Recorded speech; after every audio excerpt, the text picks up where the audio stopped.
Hi, and welcome. You're listening to the X22 Report. My name is David, and this is episode 1206B, and today's date is February 16th, 2017, and the title of the episode is U.S. Not-So-Innocent CIA Involved in Cyber Espionage Leading Up to the French Elections.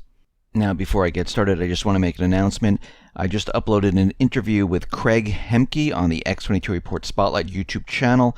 So you can go over to YouTube, just type in X22 Report Spotlight. It'll bring you right to the video. Or you can come over to the x22report.com site, scroll down a little bit, look over to your right-hand side. You can play the video there. Or go to newssentinel.com.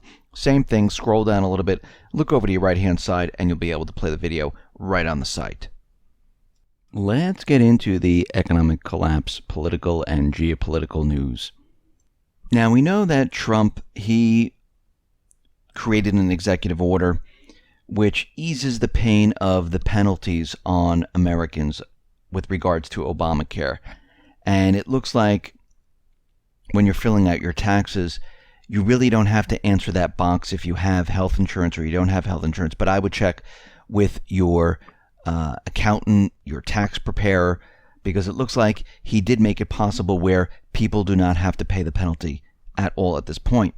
Now we have the CEO of Aetna, Mark Bertolini. He is out there and he's saying that there's a problem with Obamacare. It is in a death spiral. He says the risk pools are deteriorating in the Affordable Care Act to a point that it would inevitably result in more withdrawals this year. And he says it's not going to get any better, it's going to get worse. And this is why they need to get rid of Obamacare right now. And we see right now, you have to remember, the insurance industry created this bill, Obamacare, because what they thought was that if we can get everyone into this type of health insurance, raise the deductibles, have high premiums, put a penalty in so people are pushed into health care, the system would work great for the insurance agencies. And what they've come to find is that the people of the United States, they just can't afford it. This wasn't health insurance for everyone. This was, here, we're creating a monopoly and we're going to raise the premiums and you can't do anything about it. No matter where you go, you have to take it. And if you don't, you're going to be charged anyhow. And he went on to say, which we've been saying all along, he said, let me see. I'm going to pay this much premium. I've got a $6,000 deductible. And when I go to the doctor, I'm going to pay cash. So premium plus deductible plus paying cash. Why do I do this? I'll just pay the penalty and move on. And this is what we've been saying all along. Why would people do this? It makes no sense, because if you got to go to the doctor, guess what? You'll just pay at the time that you go. And this is what people were saying. Now, people who don't have jobs or people who are over that limit, who are not getting subsidized from the government, it didn't help them. It made it worse for them. Now, we understand that the corporate media is out there and they are really bearing down on the Trump administration. And we can see that it is very one-sided, using a lot of propaganda to make it seem like that Trump has relations with Russia, that he's linked to Russia, he's receiving funds from Russia.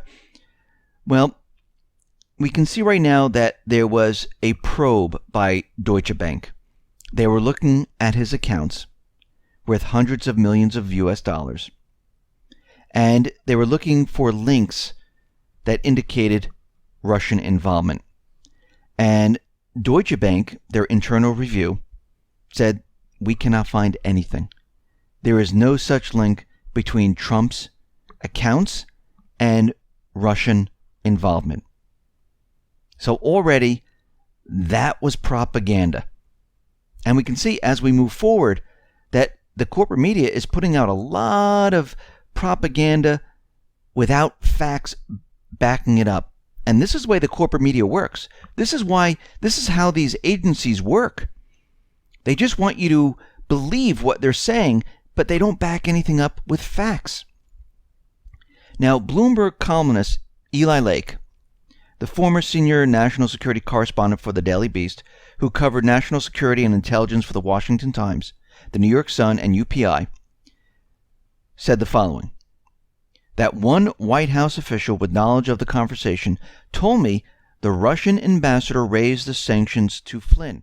And then Flynn responded that Trump team would be taking office in a few weeks and we would review Russia policy and sanctions. Well, that's neither illegal nor improper. That is the proper thing to say. Now, if all this is true, then Flynn didn't do anything. And we're getting word from a U.S. intel official who's saying that there's nothing criminal in Flynn's phone call. He listened to it, and they can't find anything. In other words, this is all anti-Russia hysteria. Now, Jason Chaffetz, he is out there, and he's saying that the House Oversight Committee is going to be looking into this. He says heads are going to roll. They're going to look at who is leaking this information. Now, Larry Klayman, the founder of Freedom Watch, is asking a federal court to hold an emergency hearing on the National Security Agency, saying that the CIA is spying on Donald Trump. And we'll have to see where all this goes. But when we listen to all of this, we can see that the corporate media, the CIA, the deep state, they're pushing their soft coup. And they have to be very careful about this whole thing about the Logan Act, because they might get others in trouble with it. Because we need to go back in time a little bit. And just as a reminder, in over 200 years, not a single person has actually been prosecuted under the Logan Act. And we know that the Logan Act says any citizen of the United States, wherever he may be, who without authority of the United States directly or indirectly commences or carries on any correspondence or intercourse with any foreign government or any officer or agent thereof with intent to influence the measures or conduct of any foreign government or any officer or agent thereof in relation to any disputes or controversies with the United States, or to defeat the measures of the United States, shall be fined under this title or in prison not more than 3 years, or both. And when we look back in time, we can see that Obama and Pelosi, well, they actually broke the Logan Act, because in 2008, while Bush was in the White House, Senator Obama went to Iraq in private to persuade Iraqi officials to delay an agreement on the drawdown of the American military presence until after the elections. Now, Obama was not authorized by Bush to do this. We see the then House Speaker Nancy Pelosi engaged in similar activities that would seem to represent a much more obvious violation of the Logan Act than anything Flynn is accused of. In 2007, Pelosi went to Israel and Syria. While in Damascus, she reportedly told Syrian dictator Assad that Israel officials were ready for peace talks. Now, once again, the U.S. State Department came out and they blasted the entire visit, saying it did not want Pelosi meddling in Syria or anywhere else. But what's very interesting about all of this, the corporate media never mentioned the Logan Act, never really brought it up, never did anything, didn't say it was a violation. Very hush-hush on the whole thing. But we can see if they're pushing this issue, this might turn up. But the bigger question about all of this is this Trump's strategy? Did he come up with this plan? Because Flynn knew he did nothing wrong. Trump knew he did nothing wrong. Was this to flush out the leakers? Because think about it. It's very difficult to fire these individuals.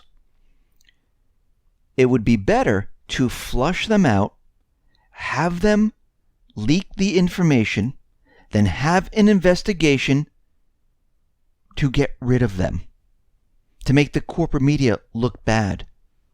Now, we will know this because if we start to see heads roll in the next couple of weeks or months, we know that this was his plan. This was the strategy from the beginning. Now, Wikileaks, they just released CIA documents detailing espionage orders to infiltrate all major political parties in France. Now, the document drafted in 2011 was classified secret no foreign, meaning no foreign eyes can view it. well, there's obvious reasons why they don't want any foreign eyes viewing it. It details how analysts in CIA's Office of Russian and European Analysis closely watched the October 9th and October 16th socialist primaries and will be closely monitoring the April 22nd and May 6, 2012 presidential elections. Now, according to Wikileaks, all major French political parties were targeted for infiltration by the CIA's human and electronic spies in the 7 months leading up to France's 2012 presidential elections. And we can see right now that the revelations are contained within 3 CIA tasking orders published today by Wikileaks as context for its forthcoming CIA Vault 7 series. Named specifically as targets are the French Socialist Party, the National Front, the Union for Popular Movement, together with the current President François Hollande, then President Nicolas Sarkozy, current round 1 presidential frontrunner Marine Le Pen, and former presidential candidates Martine Aubry and Dominique Strauss-Kahn. According to the CIA orders, the intelligence agency assessed that Sarkozy's UMP, Union for Popular Movement Party, was not assured re-election, so they needed to act to ensure they maintain influence over that outcome. And what we are seeing from all of this is that the U.S. is not innocent. The CIA has been manipulating elections, spying on foreign governments for quite a while. And we know that the deep state has been pushing regime change in many countries. So for the United States to sit here and the corporate media to sit here and say, how dare Russia get involved with the elections where there is no proof at all, we see that the CIA, the deep state, the agencies of the United States government, they have been messing around with elections in other countries, spying on Angela Merkel, spying on the French, having regime change in Yemen, in Libya, in Lebanon, in Iraq, and then Syria, which they're still trying to do, in Ukraine, and many other countries. So the U.S. is not innocent at all. Actually, when you look at it, it looks like the United States has done a lot more than Russia has done. And right now, there is absolutely no proof that Russia even hacked the elections or changed the outcome in any way. They cannot find any proof whatsoever. They've been searching for proof. They can't find any. Now, something very interesting in the German elections, they are now pushing legislation, a proposal, I should say, to have migrants vote in the next election. There's a 50-page concept, proposes a series of reforms aimed at making it easier for migrants from non-EU countries to settle in Germany, as well as giving them access to the German labor market and political system. And what's very interesting about all this is it's very similar to what happened here in the United States, where all of a sudden all these illegal immigrants were allowed to stay in the country if they jumped the border. And they got working papers, they were allowed to vote, they could do all that stuff, which is very interesting. And we have to look at the reason why. There was a poll done by YouGov, and it shows that 64% of Germans want a new chancellor. Now, we know that Angela Merkel, she is looking at the polls. She's seeing that the people, well, they don't want her anymore. This is why she's coming down hard on fake news.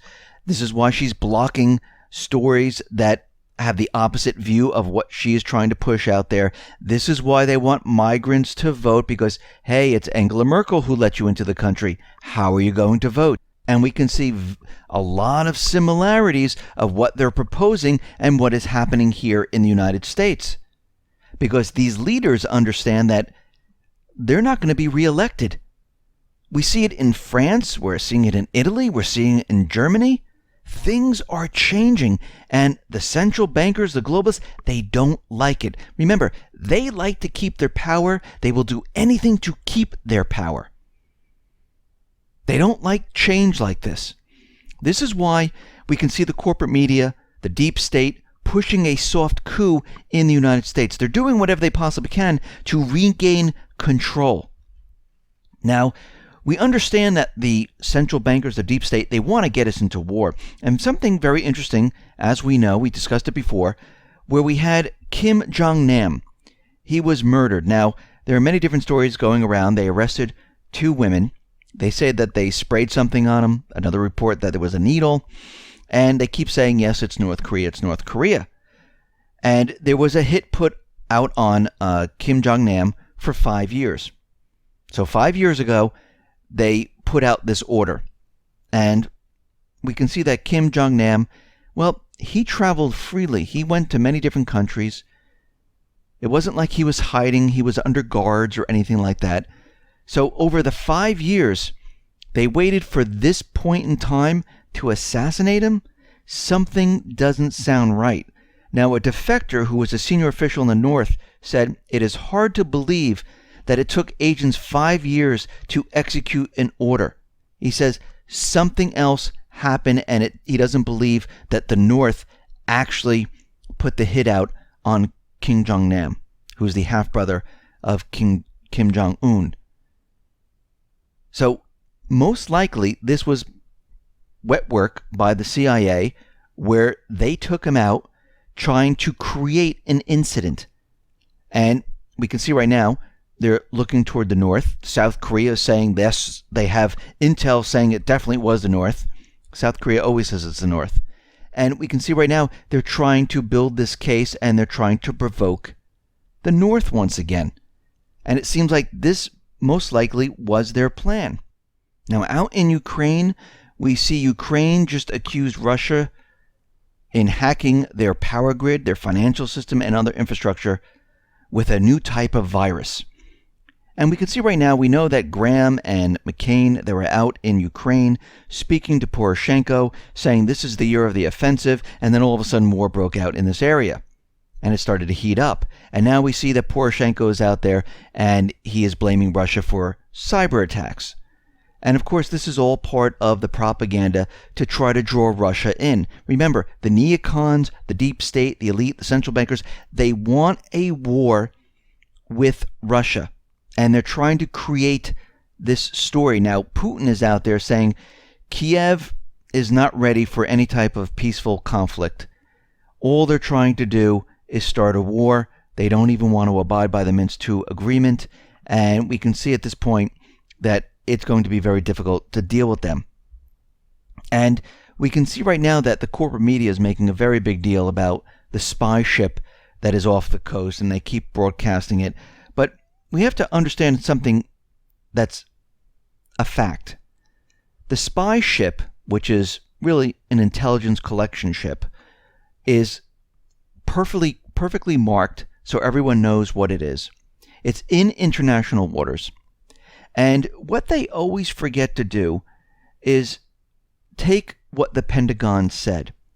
The Pentagon came out and said, so long as the spy ship is operating in international waters, as frankly we do around the world, and are behaving in a responsible way, they are certainly free to do so, and it does not cause any alarm within this building. This is coming from the press secretary, Jeff Morrell. So we can see already, they already know that this is not a problem, but the corporate media is building this up. Now, we also had the report that Russian jets, well, they buzzed the USS Porter. And what's very interesting about this, that the U.S. Navy, they released a picture of the Porter casting off from its berth in Romania on February 8th. U.S. records reveal a gap between the Porter leaving Romania and passing through the Bosphorus and out of the Black Sea on February 11th. Now, the distance between the two is 197 nautical miles. The Porter's top-rated speed is more than 30 knots, but its cruising speed is around 20 knots. At that rate, it would have taken 8 hours to sail from the port in Romania to the Bosphorus. In fact, the vessel took 3 days. In other words, the Porter was sailing either north towards the Russian naval base at Sevastopol, Crimea, or east towards the Russian mainland. Now, the question is, where was the USS Porter during this period of time? because it took something like 4 days or so for anyone to even mention that Russia flew by the ship. Now, if they sailed near Crimea or sailed near the Russian mainland, well, Russian jets would have flown by to see what is this ship doing here. Because on the morning of February 15th, the London Daily Mail put out a headline, "Russia tests the waters. Military jets buzz a U.S. destroyer." And what we're seeing right now is that, once again, the Porter was missing during this period. Where did it go? Because they have a record of when it passed through the Bosphorus, and they have a record of when it left the port. But they don't know where it went during this period. And we can see right now, unless Russia says, hey, the USS Porter was near Crimea, it was near the Russian mainland, that's why we flew by. And most likely, that is going to be the story. We see U.S. troops, they're bringing in the ground vehicles, and they're deploying them to Bulgaria right now. And we can see that the United States, they're moving military assets and troops all around Russia right now. And this has been going on for quite a while. This is nothing new. The United States government central bankers, if you go back to 2012, 2013, 2014, they have been moving military assets, more and more and more of them, into and around Russia and encircling China, because this has been their plan from the beginning. Now, out in Libya, we see that NATO has received a formal request from the UN-backed government, because we have to remember General Haftar made a request to Russia. Now NATO is getting involved because the Libyan National Army, well, it's not under the control of the UN-backed government. And it looks like NATO is going to help Libya with their expertise and advice in establishment of defense and security in this area. So we can see NATO is getting involved in Libya, because right now Trump, well, he's not going to do anything in Libya. So it looks like they're calling in NATO right now. And now we have Russia, who's backing Haftar, and now we have NATO that is coming in for the UN-backed government. We can see right now that there is the ceasefire deal going on with Russia, Turkey, Iran, and they are allowing other countries to come in and monitor the ceasefire. So any country that wants to come in, they can help monitor the ceasefire. They're opening it up, being transparent.